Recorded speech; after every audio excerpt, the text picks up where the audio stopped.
today, I don't know if you can see this, but these shock tower mounts are all bent. This is plastic, and so is this one. It's bowed. This one isn't as bad as the front. The front's pretty bad. And what that means is that when I flex, it flexes up here more than in the shocks. And this reduces the ability for me to be able to change shocks for the system. So this is my Frankenstein car. Originally the Redcat Sand Slash, converted to Redcat Volcano, converted to brushless, converted to the half tracks as parts on it. It's Frankenstein. So today I'm going to be cutting out new shock tower mounts out of aluminum. When I'm going to use that, I'm going to use this. Normal jigsaw. I don't have a good bandsaw. Basic for metal. Wood one. This one looks like my wood one. Wood, and then basic for metal. So these are my two blades. And what you do, aluminum is, this is a pretty thin piece, but for this it's actually fairly thick. So I'm going to go ahead and go with small teeth. It'll take me a little bit longer, but I believe it'll give me a better finish. So I'm going to go ahead and start cutting it up.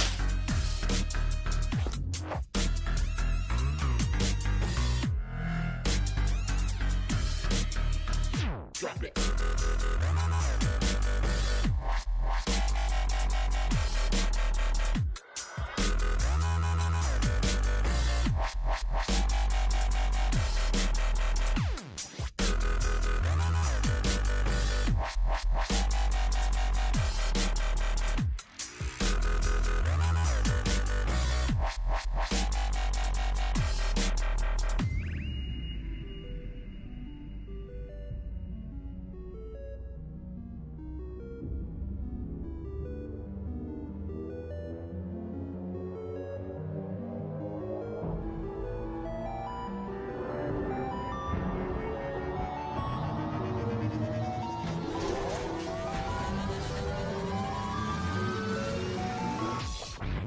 Drop it.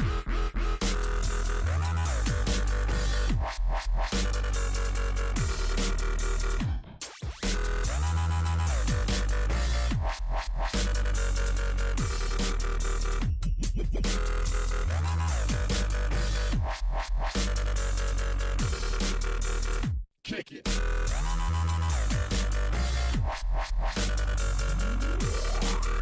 Check this out.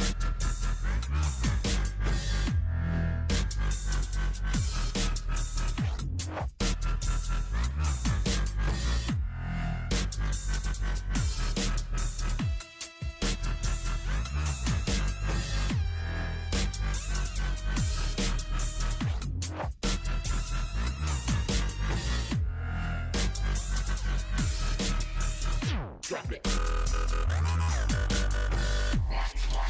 Took me a little while to figure it out, but I did. So now we have full functioning rear suspension. It's stiff up here, so I can now tune the shocks. And I was able to put my body post back on. I don't know if you noticed, but I forgot to do it the first time I assembled it. Took a little while to figure out all the screw replacements and everything, but I got it. So now that is a basically free shock tower mount. So I'm gonna do the same to the front. I don't know if you can see how towed in these are. This will help stiffen up this front one a lot. But I think the rear of this, once I put this back on, is pretty much done. And then I'm gonna work on the front, try to get the front lifted up. I'd love to have the chassis be level, but this now means that my rear suspension won't have as much play or flex in it. All right, there you go. Frankenstein is ready for the next step. I went ahead and I built the front one as well. It's much thinner. The rear one's holding up great. I ended up putting limiting straps, just zip ties, and that's because the dog bones were being overextended. It now has 120 ABS-C. It runs 3 to 4S, depending on how much I want to brake. It's still running the motor that you saw in the previous video. My most recent issue was the grub screws no longer stay in, which causes a bit of an issue. But besides that, everything's running great. There's no powertrain up to the front, so there's no drive cup up here. There's no drive shaft. There's no drive cup. There's no diff. There's no dog bones. And the drive cup's up here. are cut, so I could run a longer screw down in from here to keep this a lot stiffer. That is my Redcat Sandstorm / Volcano / Traxxas / Amazon. The 4S does, and some of the modification things I learned. So the limiting straps are because that happens. They bust out. Also the limiting straps, these guys bust, bend. Normally I just put them back in the vise and bend them back, but at some point in time they're just too far gone. These ones might be salvageable. This is the pinion gear inside the differential, and it busted off 2 teeth.